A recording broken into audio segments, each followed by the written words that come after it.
Welcome back, everybody. This is Into the Nexus, the podcast all about Heroes of the Storm. Maybe you've heard of it. Maybe it's something you've been enjoying since the tech alpha. Maybe you just started, which if you did, if you're brand new to this game, I would love to hear from you and what made you get into it. itncast@gmail.com. I'm Garrett, here as always with Kyle. How you doing, buddy? I'm doing well. We're cresting over into that CCL season, so Heroes tournament play right on the horizon. Lots of Blizzard news this week, frankly. All kinds of crazy stuff like that. Yeah, there's dragons. Oh, there's a nice dragon. We just I got an ride that Alexstrasza dragon buff too, so they revealing it in Heroes first. Wait, who do we reveal in here? Oh, Alexstrasza. Yeah, they buffed Alexstrasza because they knew the event was coming. Therefore, the announcement anyway. Balance patch. Alexstrasza got more armor. That game is not this year. It's a very long time out. The Dragonflight World of Warcraft expansion. Maybe. I guess there was some like store data mine that like vaguely points to a winter 2022 hopeful release, but I don't think it's going to happen. No. There's a lot of games on the horizon too. Like Riot's been a little busy this week talking about their MMO. That's not going to come out for another 2 to 4 years. MMO is a hot thing right now, and you've got a player. It seems pretty split in public opinion. You've got a subsection of WoW interested that don't feel interested enough to return based on this. When you have the other half who's hyped and probably still playing. But it's a good time, I think, to talk about your MMO because this isn't going to land for everybody. So remind people that you're working on something. With the Riot thing, though, Riot kind of feels like old Blizzard to me right now. It's like they've got all these things working, like all these irons in the fire, but it feels like we're not going to see any of them for a very long time. Yeah, very much. What would that have been like circa? Because they got their main product, so it would have been kind of in that like 2009 kind of territory right before StarCraft and Diablo 3. Like we know they're working on stuff and they have their main baby, their child, their golden child, the League of Legends. Valorant's doing fine, I hear. Good things about it. Apex Legends is actually still huge, which I haven't interacted with in a very long time, but is one of the biggest games on the planet. I love battle royales, like all of them except Fortnite. And I think Apex is the best one, like hands down. Yeah. I think it's a landslide victory, the best battle royale I've ever played. I really, really like Apex Legends. I personally, though, for whatever reason, I always go back to PUBG. There's a unintentionally hilarious jank to that game that makes me laugh when I play it a lot. Kind of like now I know this. When you play a FromSoft game and you die in such a horrible fashion, you can't help but laugh and go, "Oh my god!" Yeah, that happens at PUBG a lot. Yeah, and FromSoft is such an interesting example of that because sometimes it's also classy. Like the boss that like I was fighting in Dark Souls 3. I'm still going through it, the expansion, because Kristen says I haven't beaten the game till I beat the expansions. So I'm still going through it. I love that it's your wife who is the gatekeeper. She's like an embodiment of a gatekeeping YouTube comment. Like that is so great to me. Like that's not usually it. I haven't beaten Dark Souls 2 expansion. I didn't get the good ending to Sekiro, so I didn't actually beat it there because I missed a few bosses. And so I'm doing it right here before I finally get, Elden Ring. And yeah, there was a boss the other day, giant bat kind of creature, and it slams down its hand and then does a bat kick and kind of shoves its claw backwards. So when I rolled past it, the bat claw got me with my shield facing the other way. And it's like, you know what? You put it there. It technically did that back kick. All right. That's hitbox powers. Well done. Like I was watching, I forget their name. There's a saga, this ongoing saga of someone going through WoW Classic and just seeing like the old Onexia fight with the tail mattering. It's like, wow, look at that. That's well done. Oh man. Dude, I'm excited for Lich King Classic, and I'm really hoping I can convince you to give it a shot, because I know you didn't really play it a ton in its day.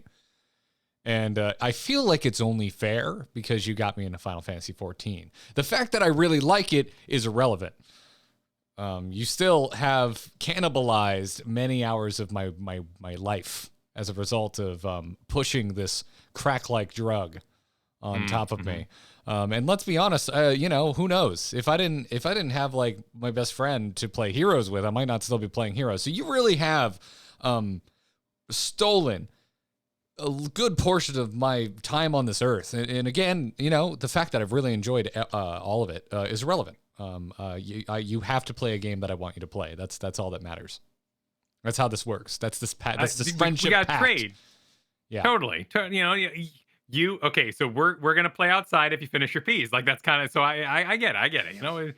You want me to go in there and like as long as I don't have to farm anything, I'm not gonna put farm time into it. But I will walk in the gates. We can quest together. Do you want to be Alliance? I've never seen Alliance in that expansion, so that's fine by me. If you want, if I'm doing my real, if I want to go full nostalgia, I would be a Blood Elf Paladin. But okay, I listen. You don't have to try very hard to get me to play Alliance. I do love the Night Elves. I don't think I can quest as a priest again. I just can't level in that vein. What if you had a friend to help you? It'd be okay. But I don't know if I can do it again like that. It was such a long climb. It was all for the dungeons, right? And I've seen the dungeons throughout. And I actually think it had some fabulous dungeon design. That particular Wrath of Lich King is probably my favorite dungeons. Yeah, those are some good dungeons. And my favorite like dungeon loop of just like get badges, get gear, move, like what do you do?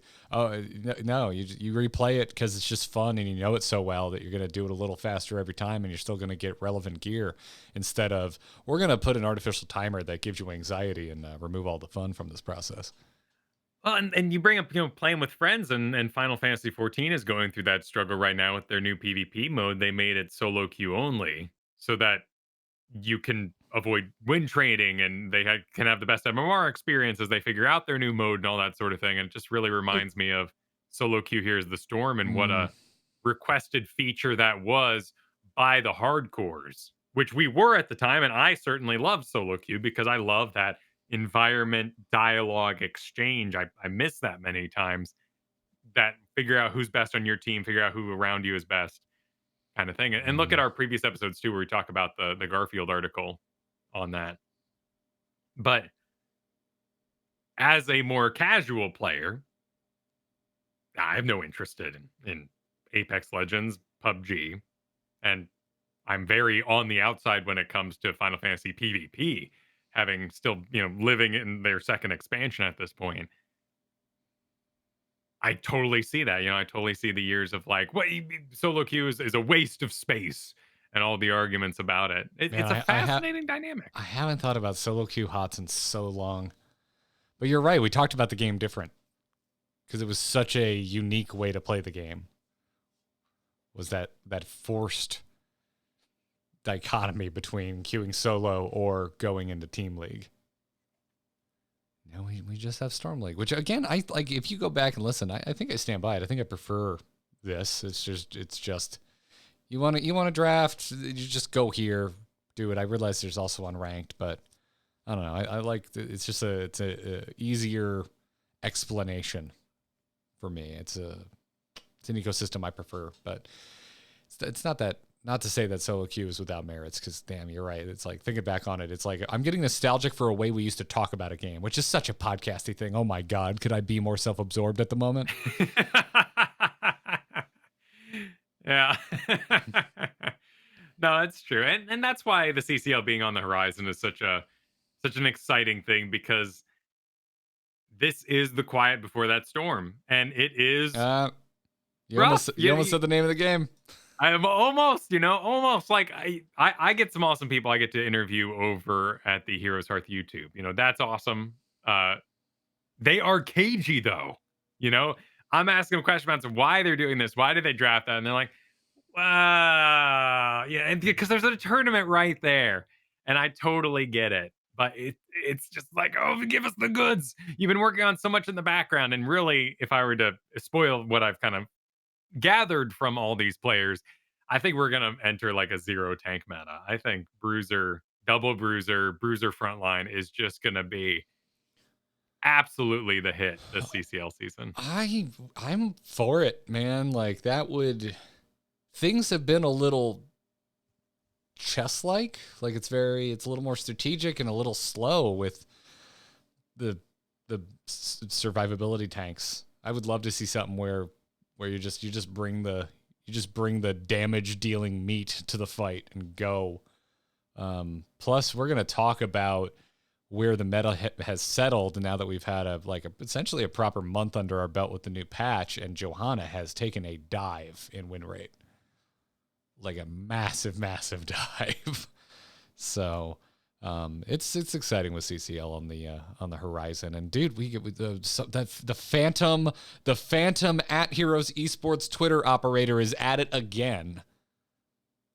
We got a tweet today, 2 hours ago, promoting Heroes CCL Season 4. Who are you? Can you come on the show? You are doing the Lord's work. Just a little breathing room. Use a voice changer. We'll put up we'll put up sexy Picard from the game as your image. Voice changer, sexy Picard silhouette. No one needs to know who you are. I would love to talk to you about who does a Crushinator Chapter says Lash has found the old password. I feel like if that was the case, she'd own up to it.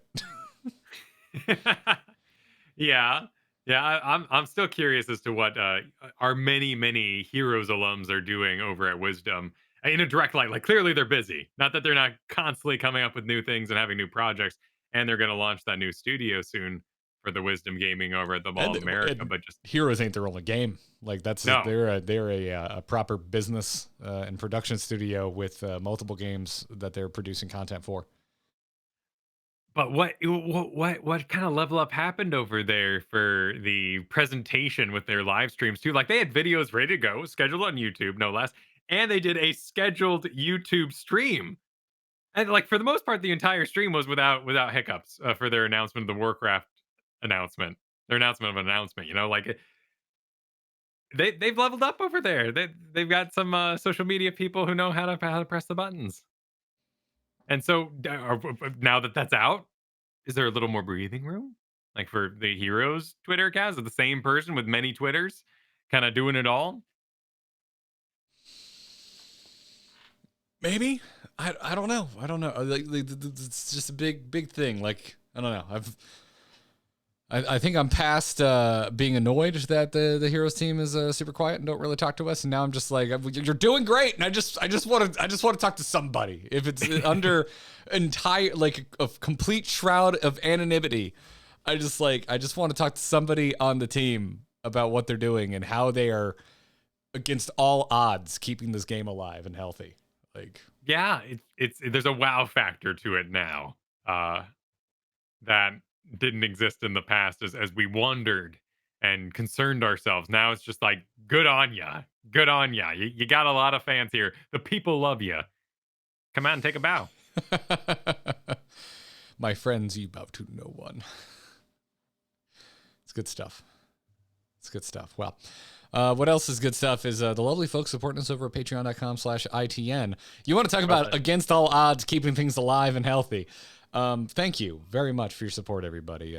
Kyle and I, we've been reminiscing a lot lately off air about how old this show is, because the game is old, and the fact that we're still able to help make a living off of making this content. So, if you're supporting us over at patreon.com/ITN, we really legitimately appreciate it. It's kind of awesome, and at this point, surprising that the support still exists. That does.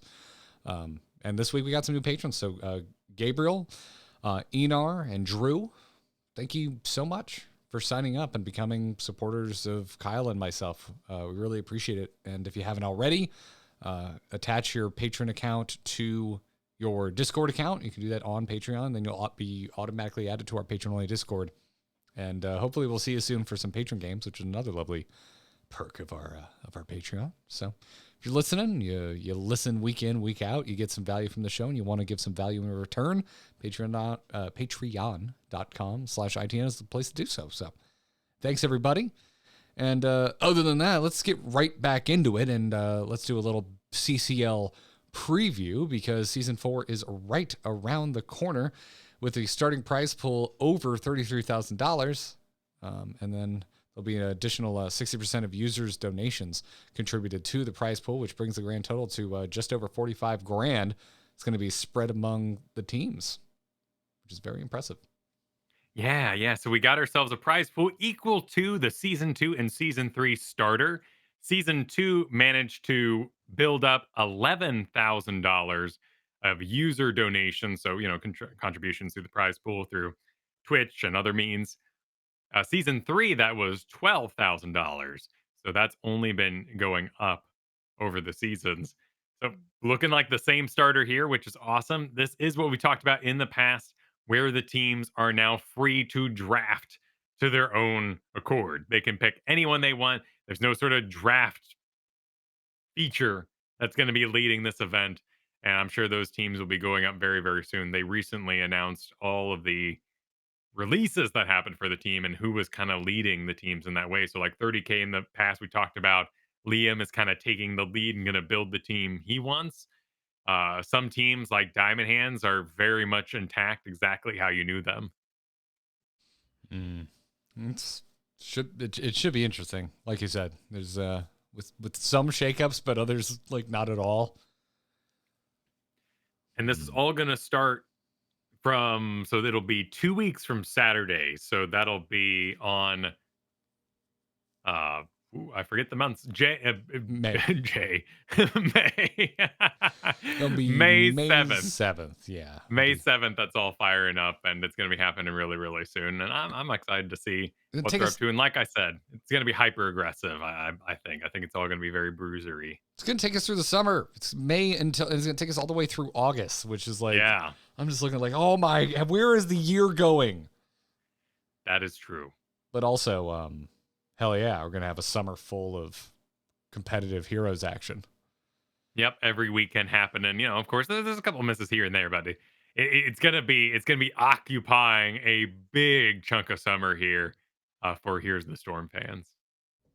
I really hope you're right about just tankless bruiser tank meta, and I hope it trickles down real fast into our home games. We'll have to see what happens with Blaze is really the big outlier here. Blaze is a force right now. Just an absolute early pick, must pick tank. If you play Blaze, you should play him every time.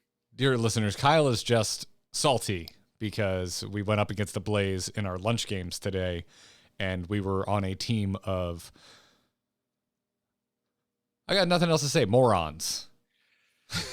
Unawares, perhaps. There is some spreading that needs to happen. There's a lot of counterplay that needs to get involved. But, when the oil's out and you're stuck in it and the stun's coming in, there's just, it can feel like there's not a lot you can do. Really, the issue with Blaze, and over on youtube.com/HeroesHearth, you can find my recent video about Blaze. The power of Blaze is that he is just first pickable.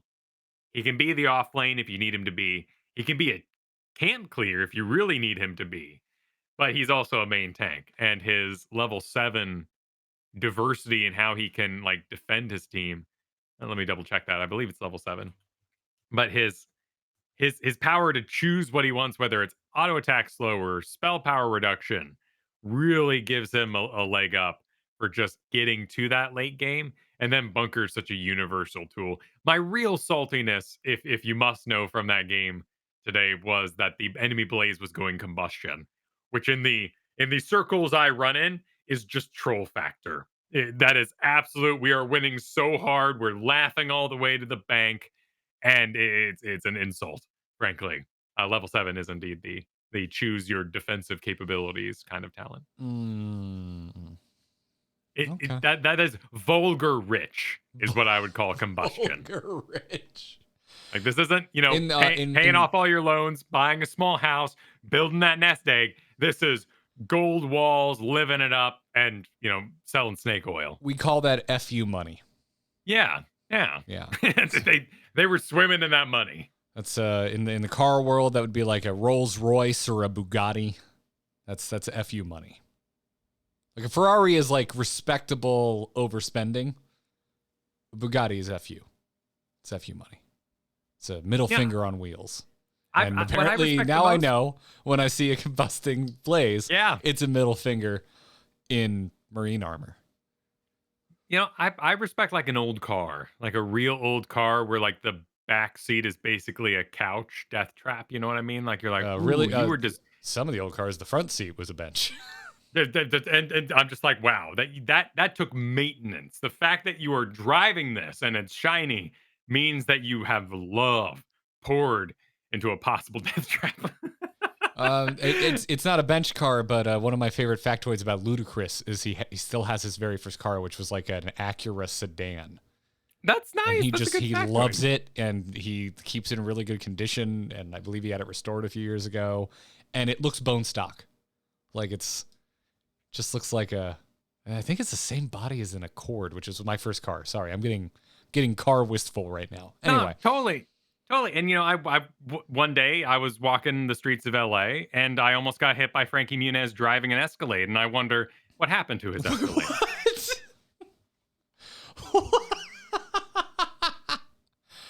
Oh my God! Granted, when I was in LA, I ran into Charlie Murphy at Best Buy. Okay. The day Modern Warfare 2 came out, we were both at the Sherman Oaks Best Buy buying Modern Warfare 2. Nice. Yeah, he really kind of puts a date that I saw Frankie Muniz and knew immediately who he was. Like that, you can pretty much picture the year that I would have immediate cognitive recognition of Frankie Muniz. Muniz almost killed me. But who was driving that Blaze today, Kyle? That's the real question. See, that the vulgar rich, right? Like maybe they were passionate, you know, but you're out there, like if you're in quick match and you roll in on ETC, I'm like, wow, what a class act. Like you love piling that old thing. You got to give it a couple of whacks, maybe even have to crank the front. Cranking the front is Arthas. Let's save that for Arthas Town. Like if you're out there playing Arthas, good on you, but you're cranking that front and you know, it's going when it starts. An old cartoon going uphill. Welcome into the Nexus, a podcast all about shitting on Arthas. It's okay, Kyle. We can't shit on Arthas harder than World of Warcraft did. Listen, we had our projects. I believe last year I picked out Cassie, and something happened, you know, and I actually became really passionate about Cassia, right? Like we pick our projects. Arthas is just. Don't you mean Passia? He's been on the shelf for a very long time. Or I do cashing it. Yeah, cashing it's pretty nice. Speaking of our meta check-in, Cassia unmoved, and anyone I've talked to about her auto attack build was like, yeah, it got better, but it's a mistake. It got better, but is it a build you want to do? No, I don't want to do it.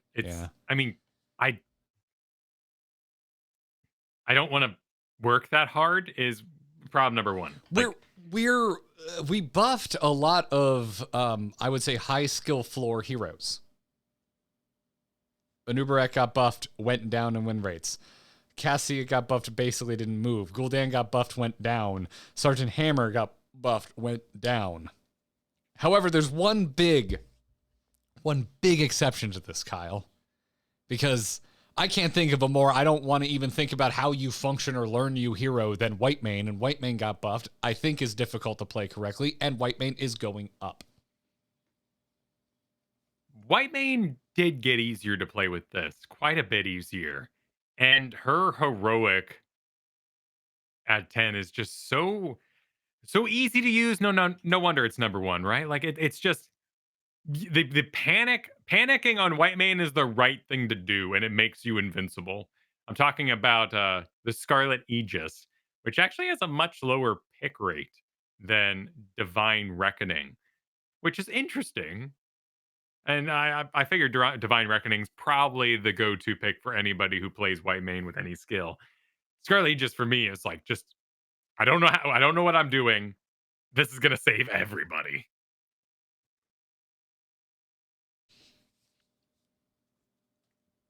That's a good way to put it.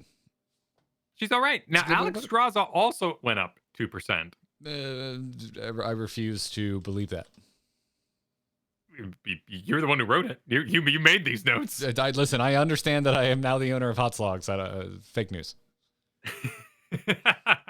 It's just everyone coming over from the WoW cinematic and playing Alex Strauss, and I'm like, damn, this feels good.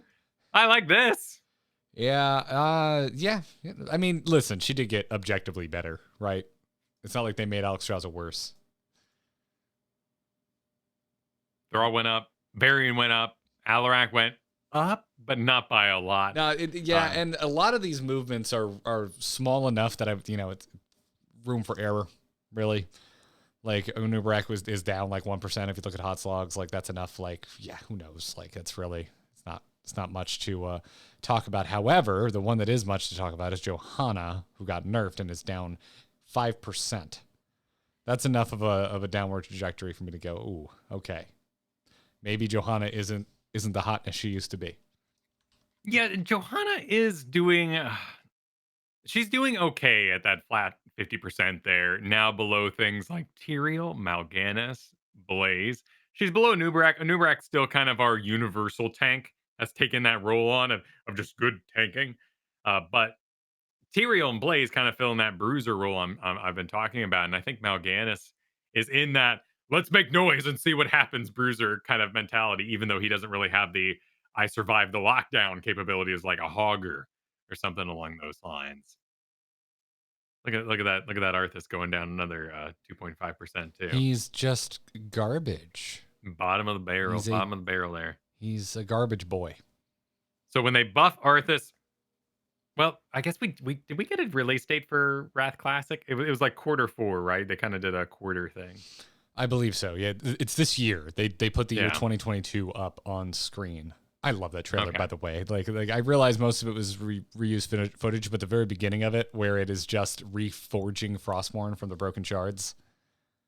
It's simple. It's effective. It's beautiful. And they're getting rid of the LFG feature, they said, which I was very surprised by. Oh, I didn't hear that. Yeah, I saw that in like a MMO champ kind of rundown later on. They're not doing the Dungeon Finder? Yeah, no Dungeon Finder, because they feel it conflicts with the purpose of Classic. It goes against the philosophies of Classic. I don't know how I feel about that. I thought it was a very interesting idea. Makes the world feel more lived in, Yeah, that's fair. It's just that it was a major part of Wrath. But it didn't launch with it, right? So that's also... true. It came with the extra dungeons that they added on for the ICC patch. I think it's groovy. I like it. One of my favorite things about it was just running dungeons like over and over and just slamming dungeons and just grinding badges, and this breaks that. I will always be against Dungeon Finder as for dungeons, the 5-mans, because I lost that personality as the healer on my server, the troll that was always ready to roll. But Kyle, you play Final Fantasy. I do. That has a finder for literally everything. It's damn true. You can find anything you want. We're talking nostalgia here. For what like standing in chat wrath meant. You're gonna do the liar defense. Objection. On what grounds? It's detrimental to my case. Overruled. Good call. Yeah. We're also not like having to fill out chat wrath like you go to Limsa and it's packed with everyone. So that's not an issue that we're trying to combat here. Anyway, my point being, Alex Straza buff, Dragonflight announcement, Arthas buff, Classic. Someone in the boardroom with Bobby is like, what are we gonna do with Heroes of the Storm? How are we gonna include Heroes of the Storm in this buff? Give a buff out to whoever's in it. Perfect. I don't think anyone mentions Heroes of the Storm in front of Bobby. I think they're like, don't tell him about it.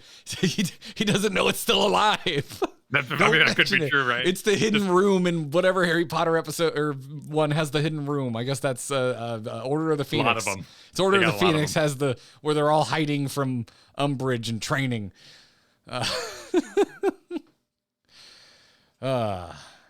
Deathwing fans? No, wait. Yes. Yeah, Cataclysm after. Yeah. So Deathwing fans, you got about like a year and a half, 2 years maybe. Cataclassic? Yeah. Before you get your Deathwing buff. All right, quick World of Warcraft sidebar. Do you think they're going to do Cataclassic? Why wouldn't you got to make your way to Mist? Everyone's crazy about Mist. That's where nostalgia ends, though, right? Like, but you have this big gap. Like, nobody is like, oh man, I miss Cataclysm. What if you got rid of the flying thing? The dive bomb. Oh, you can't fly at the very beginning? Yeah. I don't know. I didn't like it, and I am someone who doesn't like how they currently gate flying, but I think flying from the very beginning is a bit of a detriment to the leveling experience. That'd be interesting. Also, I don't want to walk around those chasms that, there was a lot of things that were designed with flying in mind, I guess you could say. That's a good point as well. But you're also, and how long do Gul'dans have to wait for their buff? Like, do we do Warlords of Trainer Classic? It's an interesting conversation. You just go straight to, dude, if they release Legion Classic right now, I'd go play it. Like, I know we're not that far out from Legion, but that expansion was so good. I'd be like, yo, Kyle, let's return to Karazhan, bro. Or was that BFA? When was Return to Karazhan? That was Legion, wasn't it? That was Legion. Yeah, no, yeah. That's the whole reason I leveled up is because you're like, they're redoing Karazhan, get in here, and I'm like, all right, and then we did Volta. It was good, right? Like, it was, yeah, no. There's a lot to like about Legion, and the Kara redesign was honestly my favorite part of it. Point being, Arthas still sucks. Don't play Arthas. Alex Strauss's stock is up. Arthas' stock is down. Buy Alex, sell Arthas. Marry Whitemane. Arcanus down. Mary kill. Rhaegar down. Like, yeah, the nerfs work. Some of the buffs, not so much, but nothing was really truly shaken up here, except for Johanna, who got that hit to her late game, which she retained a lot of her throughput. I mean, unless you were really, really thick in the game and really using those last hits and all, Johanna is still good. It's just that Johanna's power spike at 20 got weaker. Therefore, the reason to take Johanna was really kind of lost because Johanna is that, I don't want to call it slog. I think she's way more dynamic and fun in her new incarnation after the rework, now with balancing. But so much of that was, don't worry, we'll get to 20 and I'll be in space and we'll be invincible. And that's not the case anymore. Space tank. Yeah. Yeah. It's interesting. And Rhaegar too, honestly, I got to say, like, for mere mortals, if you're like me, you're hanging out in like Plant Rhaegar's fine. I think enough of us learned to be a good Rhaegar through the nature of him being overpowered. I think if you're in mortal leagues, I think Rhaegar's in a perfectly good place. I agree. Get your Rhaegar on. And if you're an ARAM, probably don't take Chromie. Oh, you can't. Yeah, you just can't. Like, she's been removed from the game. Oh, no. No. They just removed. They got rid of slowing sands. They didn't get rid of Chromie. Pardon my moment of hopefulness. And then hey, that doesn't track Chromie, part of the Dragonflight. Oh, that's and she got nerfed. I mean, it was a mode specific cinematic. Nerf. She was not. Well, maybe. There's a lot of dragons. Who knows? The golden one that flew by had the big club tail, and I'm pretty sure Chromie doesn't have a club tail. I think that's Nosdormu with the club tail. Yeah. Whose sand like leaks out of his shoulder and he looks real sad. Well, the age of mortals has begun, Kyle. Yeah, but why did his orb break and lose his sand? The rest of them just lost their eyes. I don't know, man. This conversation has had a weird... the way we've interwoven World of Warcraft in this conversation is doing more to make me want to play World of Warcraft than the announcement of Dragonflight. Well, it's almost like it's BlizzCon the game or something like that, man. And when they come out with Diablo 4, we'll be sitting around here being like, heck yeah, where's our Diablo update? Like, what can we do for Diablo? Where's the Devil's update, cool? Yo? Yeah. Speaking of which, when is our Diablo buff? Diablo 4, whenever that comes. So in, I don't know, 7 years? I think it's long. Yeah, it could be. Like I don't know. I have no frame rate. Well, we have a WoW mobile announcement to go. That is the announcement. That's map it. They gave. Yeah, that's because the map that they put out was Warcraft specific, which apparently includes Hearthstone. There was no Diablo in there, and they just did a Diablo 4 like developer update thing, like one of those posts, which are actually like they're really good posts. They're really information dense and really technical. They should buff Tracer right before that. Diablo. No, mobile. That's the joke. It's the mobile game, and you can buff your hypermobile character. Oh, that's all I got. Oh, that's all I got. It's not a. You've had better jokes. I have. That's because I'm not joking. Like Genji is actually really a force right now, and he's very scary. We didn't talk about him here because he hasn't been buffed recently. But if there was some stock, I would suggest getting the living weapon X strike augment, where he gets a cooldown reduction, is insanely intense. And I think Genji to me has replaced Johanna as the level 20 get to 20 force. Like, yeah, you might be a little rough in the early bits, but Genji is the absolute. If you're addicted to 20s, man, brush up on your Genji. Barson in the chat room reminds us that Overwatch 2's beta begins in 5 days, so that's when you get your Tracer buff. There we go. Yeah, okay, so they got the 5 days. 5 days. I do not keep up with Overwatch at all, so that's news to me. No, me neither. But I suck at shooters too, so don't. I feel bad even commenting on the game. If they just relate to the bandwagon, we're like, Overwatch 2 is going to have a battle royale, I'd be like, cool, I'll play that. But yeah, no, I'm not into it for payload or deathmatch. And I'd rather play Back 4 Blood than the PvE I saw. Heck yeah! Whatever happened in that game? It still exists. We just didn't we did one YouTube video about it, and it got like 200 views. So that too. But it was fun. I did like it. I did like playing. It's a good game, man. It was fun. Anyway, you want to talk about that Blizzard survey that went around? Sure, let's do that. I got it. I meant to go in and try it. I haven't done it. I bet it's probably the link probably doesn't work anymore. I bet.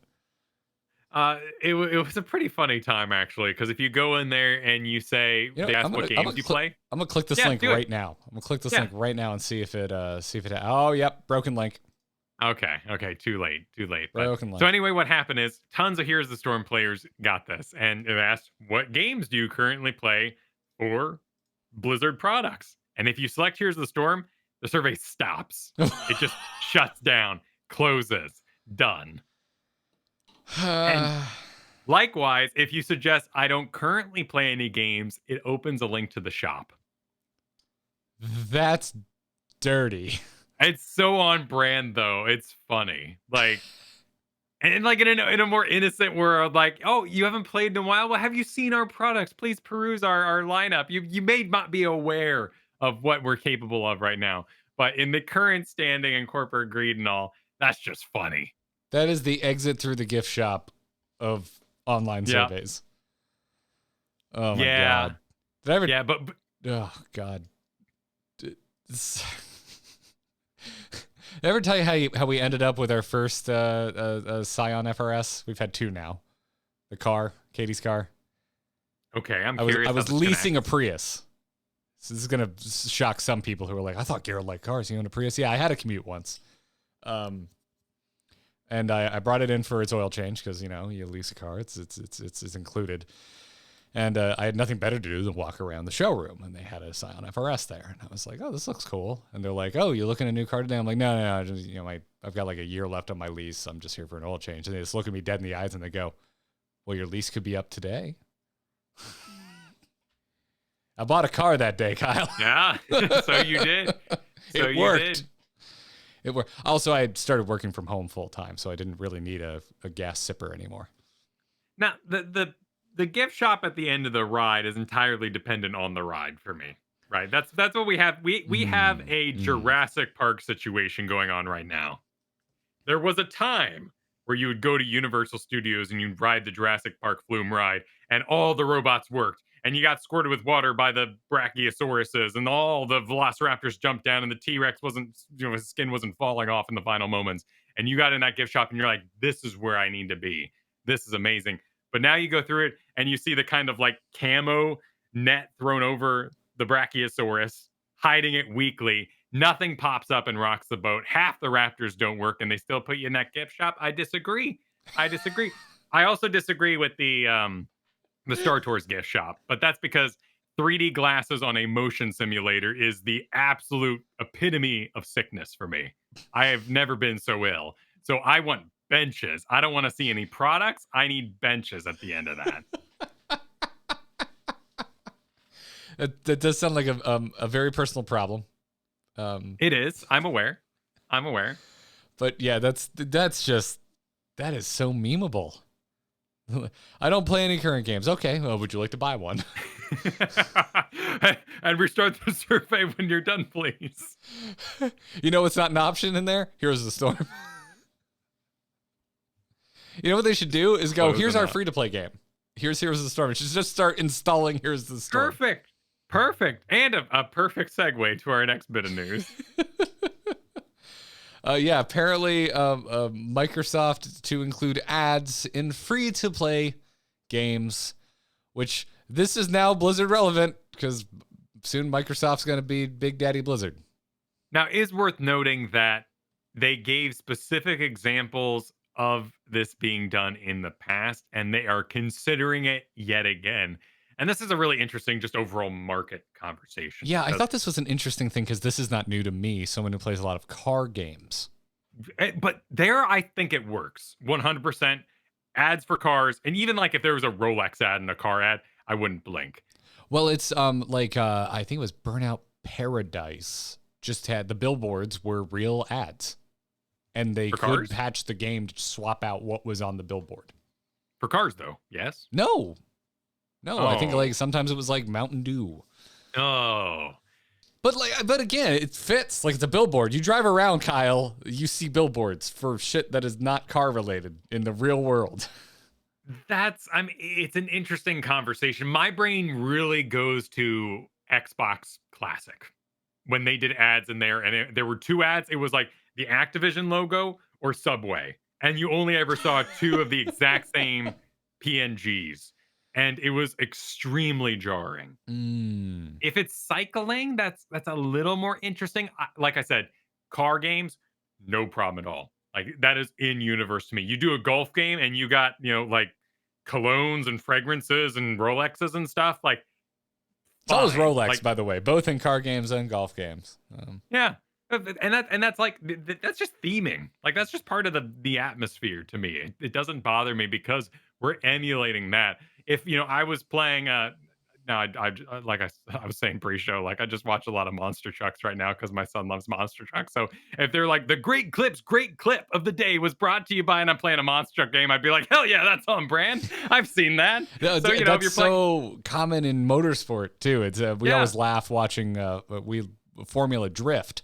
It's always and now the instant replay brought to you by Black Magic cleaning products.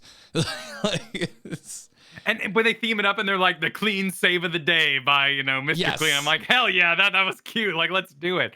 And if you're adding that theme to the game and it's a sport or a car or whatever, like, go for it. Disguise it as best you can. This is interesting though because we're talking ads in free-to-play games.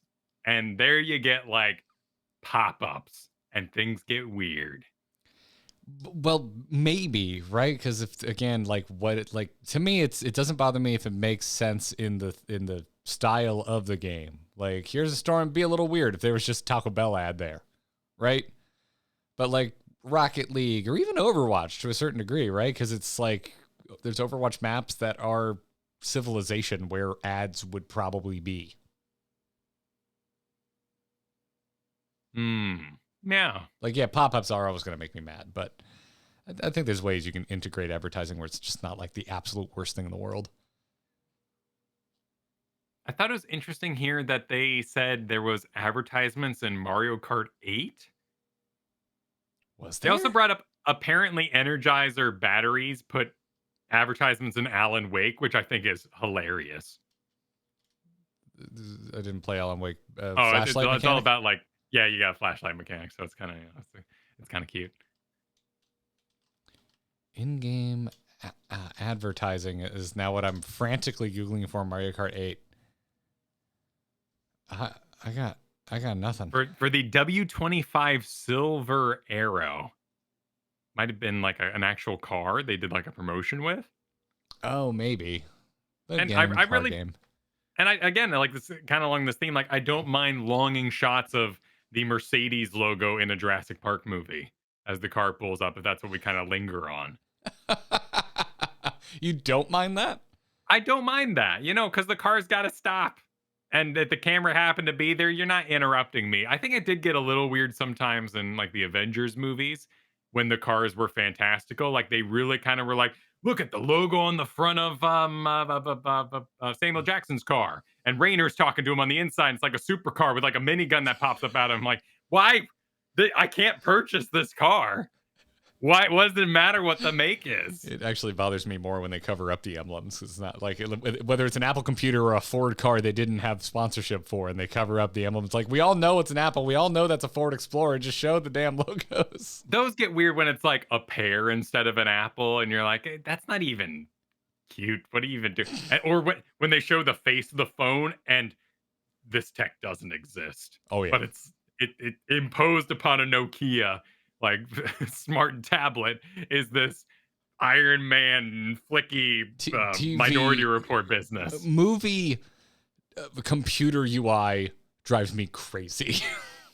It's always horrible and makes no sense. But I digress. I don't think this has happened in Heroes of the Storm, Kyle. Honestly, if they gave me a Taco Bell spray, I would use the shit out of it, by the way. If I just got a spray that said Live Moss, sign me up. I'm spraying that shit every time I kill you. That is the new V-step. Go full sports, and the MVP screen is called the Taco Bell Crunch of the Day. I love it. I love it, Kyle. Also, full disclosure, I'm getting my master's in digital marketing right now. So you're into it, yeah. Feel free to use that on your next project. I have to study certain social media accounts, and I have to say, Taco Bell, you have a very good social media team. Whoever's working Taco Bell social media, doing a very good job. The fast foods all went a little Adult Swim recently. It was kind Wendy's of fun to see them. wins. Wendy's kind of started that trend, and I think it's consistently they know how to dunk on other brands in a fun way that's not like mean. It's good. It's good stuff. But give me my Baja Blast surfboard mount in Heroes of the Storm, and I'm okay with it. I think it's a ripe. Ripe makes it sound very positive, because I am fearful of this in Heroes of the Storm, but with the acquisition of a free-to-play game like Hearthstone, like Heroes of the Storm, there is an opportunity for Microsoft to take advantage of their assets and go forward with this. Listen, as much money as I dump into Hearthstone every year, if I see a single ad, I am uninstalling that shit and quitting the Angry Chicken. That's an interesting thought there. I didn't really. It's funny thinking about Hearthstone as a free-to-play game, because I have never spent more money on a single video game in my entire life. I don't even want to think about how much money I put into that freaking game. Now I compare it to how much money I could have spent in Magic. I'm like, oh, it's a steal. But yeah, maybe right. Like that's fascinating to me. I mean, I definitely switched from Hearthstone to Magic Arena because Magic Arena had, to me, a more achievable free-to-play atmosphere.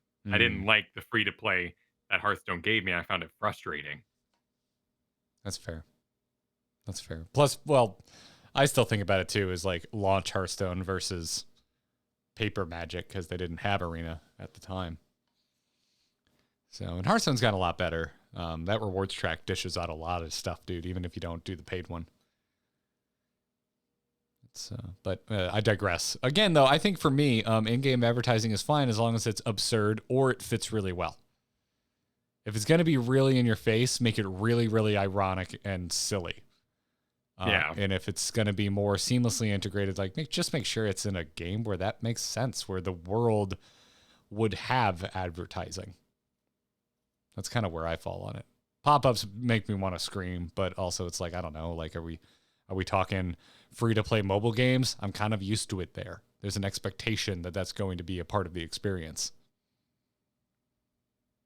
Right, there's a certain, your eyeballs just kind of turn off the bottom half of the screen sometimes. And ultimately, I don't close some of those things nowadays. I just let them ride. Let it ride, Kyle. Ride right into emails? Right into it. Let's do it. Hey, look at that. Look at that flow. Stopped calling. Darkness just texted me. It's not the moment. It's a hero brawler! You can send your emails to itncast@gmail.com, or if you're supporting us on Patreon, skip the inbox entirely. Just write us on the patron Discord. Bowls on Bears. I always want to say bowels for some reason, which sounds like an Elden Ring boss. The Bowel Bear. The loathsome Bowel Bear.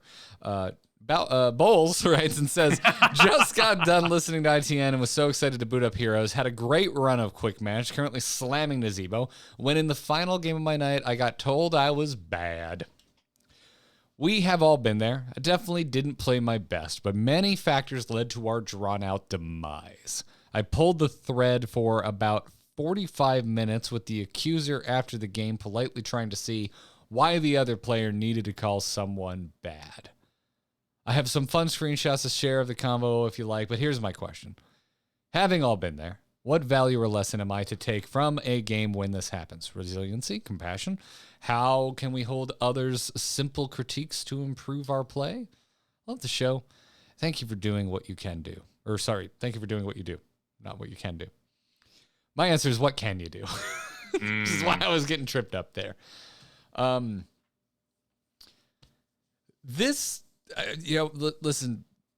Listen, Bowles. I would never do this. I would never talk to a stranger for 45 minutes that felt the need to go out of their way to dunk on me. So I'm already at a place where I think we're built a little different from each other. Because when I read that, we were like, oh, I pulled this thread for 45 minutes. I'm sitting here going, oh my, why would you subject yourself to that? It's, I don't know. Kyle, am I jaded? Do I spend too much time looking at people who want to fight on the internet and just go, why would you even bother? You're not going to change anyone's mind. You're not going to teach someone manners. Yeah. There's curiosity involved often. That's fair. Okay, that is an angle I can get behind. Like, why are you the way you are is an angle I can get behind. And I think that there is a lot of natural differences in how we all approach things, and that's what makes us such a wonderful cornucopia of people. It's why teams work, because you have leaders and followers and doers and thinkers and all these kind of labels we can put on everybody and try to classify them, even though everyone's different parts of different things, and we all have different strengths as we kind of picture how we go about doing things. And that curiosity, that it exists in me when I see someone be trolly in that way of calling someone out. Like, what made them think that way? And is there something, honestly, that I could do that was better? Do you have a resource for me? Is there a reason for this madness? And sometimes, and if you talk for 45 minutes, there was at least some material there to digest. You can find interesting things, and whether or not they end up agreeing with you and you walk away happier at the end of the day, that is still the gamble. But sometimes you do just say to yourself, at least I learned something, and that became a valuable experience where otherwise the lack of knowing would have driven me insane. The unsolved puzzle is what would have kept me up at night, not the insult necessarily. Yeah, I'm curious if they actually taught you anything and you feel that you gained anything from this. Because if you did, then okay, I can see that. Like, my favorite teacher when I got my bachelor's was a hard ass. He was very blunt. Went to art school, everybody. We did a lot of critiques. He would literally put something up that you'd spent a week on, and then usually get it picked apart, unless you were an absolutely amazing artist, which I was not. So I was getting picked apart a lot. And I respond to that. I respond to very direct and blunt criticism. And it's typically what I want when I am prepared to receive it, which is a very important thing. I am never prepared to receive criticism in the middle of playing a competitive game. I am prepared to tell you to F yourself if I receive criticism in the middle of a game. So that's an interesting point. So, like, I don't know. The chances that someone is actually going to be helpful and not just a rage case, to me is not a likely enough occurrence that I think, if you're interested in learning and improving, I think reviewing your own replays is going to more often than not teach you more than whispering the guy that's flaming you. It's tough to get good facts. Sorry, what was that? It's tough to get good facts is ultimately what it comes down to. Like, I've heard from people who do shows about politics that they preferred to doing video game shows because you can go get facts. At the end of the day, the public opinion on politics is easily countered by facts. And when someone comes at you emotionally, you can be like, I know the facts. I have this wall of defense and you're not going to get to me. But in video games with balance, the changing meta, different amounts of effort put into it, like just raw time spent in the game is going to mean you have different game knowledge and the secrecy of that game knowledge, because people think they have an in and out and they have a head and they have like this kind of one up that nobody else knows about. Therefore, do you know the Genji talent? Yeah, I know the Genji talent. You know the one I'm talking about? Yeah, they're the best one. Like that happens all over Reddit all the time as people withhold information because to them, that's part of the game. That's the leg up. They're scammers in that way. And video games give them that opportunity to know the secret camping place. So I get involved too in these kind of conversations with the enemy, as it were, because I'm so curious if they have information I don't have. And the more information I've gathered, and in that way, like one of the most calming things I do is hang out with Cavalier Guest and hear really hardcore opinions and just solid facts. And they might be useless in my rank. They might be useless factoids like, oh no, the so-and-so character's trash. And, oh, why do you feel that way? Well, here's the reason in high competitive. And I can go, oh, that doesn't apply to me necessarily. This factoid isn't useful. But when something like this happens, I'm slamming Nazebo, like you might be in someone yells at me, I can go, you have a misunderstanding. Like this happened to me the other night. I was playing Leoric on Battlefield of Eternity, and we had a Gazlo. Gazlo couldn't clear lanes as fast as I could.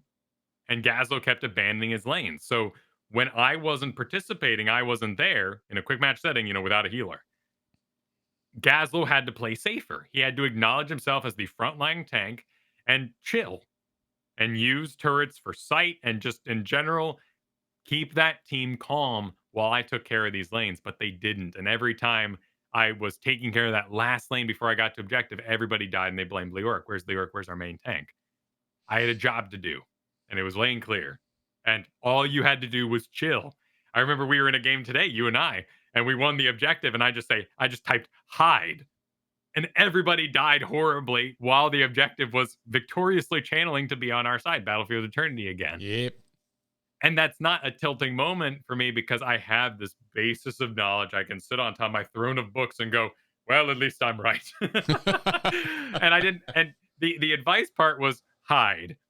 I didn't have to then, after that, prove how right I was because I already knew it. So I was already in my beautiful throne.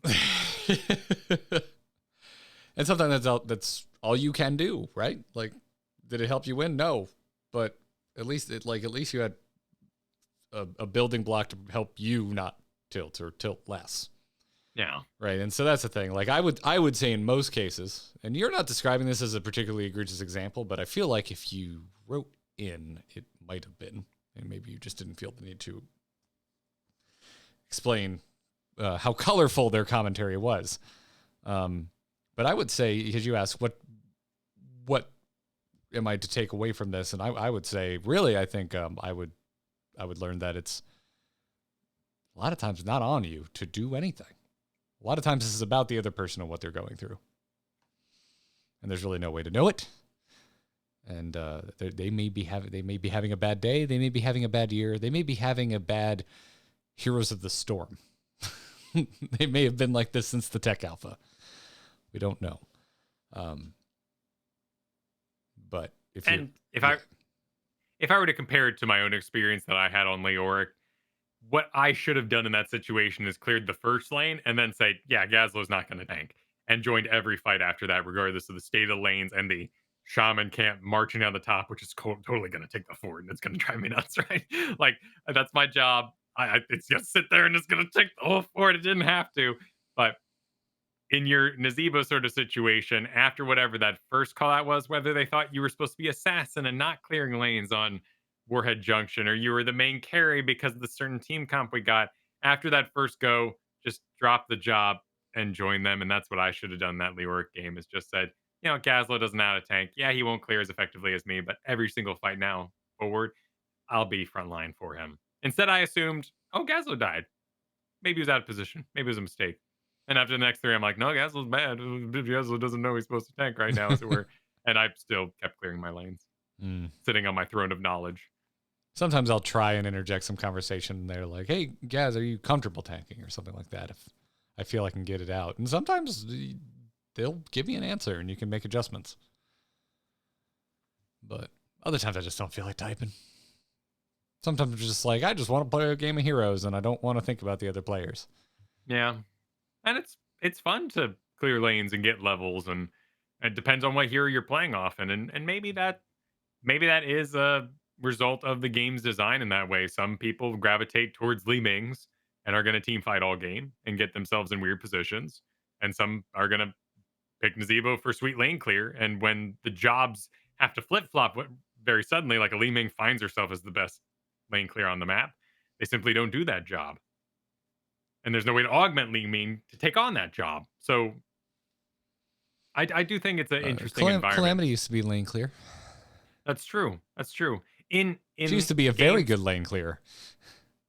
I don't know what it's like anymore in Dota. Back in the day, and we're talking 10 plus years ago. Oh, absolutely. Oh my God, because Heroes is 7 years old. So yes, a very long time ago. When there weren't metas for items, basically, you would look at your Dota team and you'd be like, who's gonna take the lanes? And some support would be like, I'm gonna get a big cleaver splash attack axe. If you played Warcraft 3, you can think of it as the red orb, the fire orb that gives you a splashing auto. I'll clear lanes, says somebody who would never clear lanes. And you go, good, I'm glad you've covered that job. Good job over there. Who's DPS? And the weird tank would go, I'll get damage weapons. And we'd all just kind of figure it out for ourselves how we were going to make this team make up and fill in the gaps. Heroes of the Storm got rid of the items, therefore has more restricted heroes, and that's not a possibility. And sometimes you end up in these really weird situations where it's Gazlo main tank. Sometimes you don't need to learn anything. Sometimes is my takeaway. But sounds like in your situation, if I were to take a guess, it's that whatever was going wrong, you should have reacted faster and more organically to the situation you had, even though I think in the long run, whatever practice you were doing on Nazebo was probably the right thing you should probably do in 90% of games. A lot of times that's the case. As a fellow solo laner, yeah, you can see the matrix. Sometimes you need to cover your eyes and join the ARAM. Yelly writes in. I like to think Yelly yells everything, but I'm not going to read it that way. But Yelly writes in and says, according to HOTS, when you filter Storm League for gold, silver, and bronze, there is not one tank with a win rate over 50% when looking at the last patch. What are we to make of this? This comes up rather often. Couple of factors, but the biggest one is that you are not only playing against bronze players if you are in bronze. You are not only playing against silver players if you were in silver. You might have a mix. Like, say you're in silver. Your team might have one bronze player, might have one gold player as it reaches above and reaches below to fill out that 5 stack, depending on who was available at that time. And the teams that have more of the higher ranked players have a higher statistical likelihood of winning because they win more often. If you look at the higher leagues, you're going to notice that in general, they have higher win rates. Like if you set that to Master League filter, you're going to see a lot of 60 plus win rates. And that's because they're farming diamonds all day. Also, as we talked about earlier, tanks are kind of on their way out at the moment. Yeah, and that's something you can read into overall here, but I think you're more in the right when we get to raw statistics. A higher league player is more likely to acknowledge the importance of a solid solo lane, macro, objective capabilities like on Sky Temple to hold it and survive, which means, for the most part, the high-octane melee assassins are going to become more and more rare the higher you go up. Therefore, bruisers are kind of the realm of the plats and the golds and stuff, and they're going to favor early pick bruisers and making sure the team has room, a force bruiser on the team in that way. Very rarely do you ever like get to the end of a draft in low leagues and they say, we've got room for a bruiser. Who wants to do it? No, that's always a tank with 3 ranges at that point. So a early draft bruiser secures you a higher chance of victory in those leagues. Therefore, you're going to see inflated bruiser. It's been a while. I just haven't been drafting, but it's been a while since I fell down at a plat. And like the last couple of times I remember visiting silver, some of my biggest blowout wins were like we didn't have a healer or we didn't have a tank. And I remember multiple times thinking, oh my God, you morons are going to die a horrible death. No, we just out-damaged them. It didn't matter that they had a perfect comp. Their mechanics were so dodgy that our raw damage output, it just killed them. So there's also something to be said for that a nice, tidy composition isn't worth as much with a team that, doesn't play a meta macro game. I agree completely. And we're not really talking about like, your Artanis's necessarily in this situation. I've seen solo wins on Diva, but oftentimes it's things like Hogger, Deathwing, Sonya that end up in these incidental front lines. And then you got Imperius. And yeah, Variant might be like, inflating that slightly, but probably not to a huge degree with a 29% popularity. Imperius is more of the I'm going to tank with a bruiser kind of thing. But the incidental bruiser wins, like what happened on Hogger and Deathwing, are absolutely very, very powerful. And you have Leoric too, who does that in competitive. If you look at the statistics for team composition, the very top for the longest time, double bruiser, healer, 1 range assassin, 1 melee assassin. That is so destructively clean that it wins games. Of course, your most played with a solid win rate, 50% flat, is going to be tank, support, healer, or tank, bruiser, healer, double range. That's just through line we've all been taught. That's your trinity. That's how it's going to go. But bruisers often above that win games without tanks. Damage wins. It's true. Which would be fascinating. Some future game, if they ever experimented with, more of this kind of Alarak kind of play style, the trait that they've developed where damage doesn't work on buildings as it does heroes, that'd be an interesting experiment because, ultimately we do gravitate towards damage that hurts heroes, hurts buildings. Therefore, MOBAs are about damage. Yeah.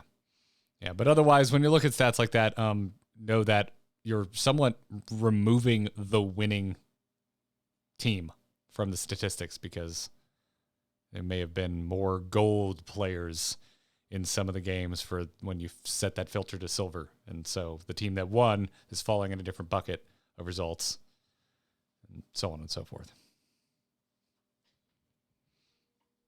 It's interesting. Stats are fun. Yeah. Yeah. Also explains why some people smurf. You get to that high end and you're clashing with lower league players anyway. So like, why not go be a farmer and reap some souls? Anyways, shall we bring it to, as we bring it home here, reminder, send your emails to itncast@gmail.com. And a big shout out to our wonderful patrons for continuing to support this podcast. If you want to support Kyle and myself, check out patreon.com/ITN. And a huge thanks to our producers, Sean B. and Mike R. Thank you for the support, you too. If you want to become a producer, check out patreon.com/ITN. We're live Thursdays at 3 p.m. Eastern right here on twitch.tv/AMoveTV. And you can follow the show on Twitter at ITNcast. And find more Kyle and me over at youtube.com/AMoveTV, where we are chronicling our first ever playthrough of Final Fantasy XIV. And this week's video is actually us discussing our thoughts on World of Warcraft Dragonflight and that whole reveal.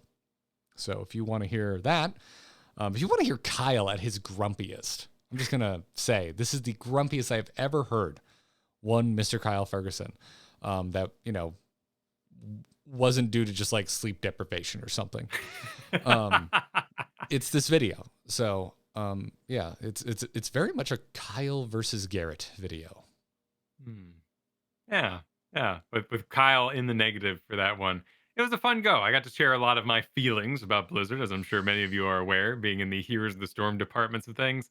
But it's also just a wonderful project, and I very much enjoy doing it over at youtube.com/AMoveTV for the Grinding Gear Show. Again, I want to point everyone towards the youtube.com/HeroesHearth as well, where I do the Heroes reviews. That's where you find like what was my old solo content. It's now over on the Heroes Hearth website, and of course, look forward to that upcoming CCL.